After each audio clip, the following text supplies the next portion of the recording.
কারণ আল্লাহ রাব্বুল আলামিন কোরআনে ঘোষণা করেছেন ইন্না নাহনু নাযালনা যিকর ওয়া ইন্না লাহু লাহাফিজুন।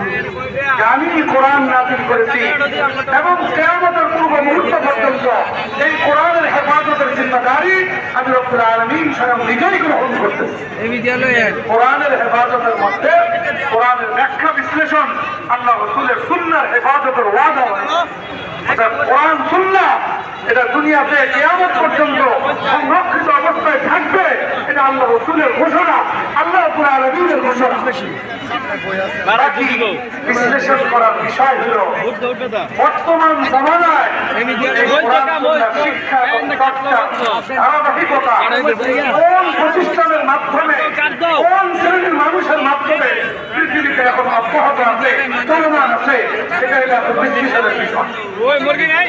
আমরা এই ক্ষেত্রে নির্দ্বিধায় আমরা বলতে পারি যে বর্তমানে আমাদের বাংলাদেশ নিয়ে আমরা বিশ্লেষণ করি, বাংলাদেশে 3 ধরনের শিক্ষা ব্যবস্থা চলমান আছে।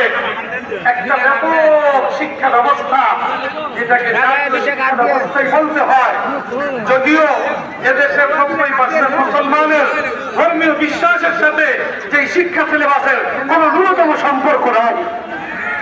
তারপরে এটা বলতে হয় যে ওইটাই জাতীয় শিক্ষা ব্যবস্থা, 90% মানুষ সেই শিক্ষা ব্যবস্থার সাথে সংশ্লিষ্ট।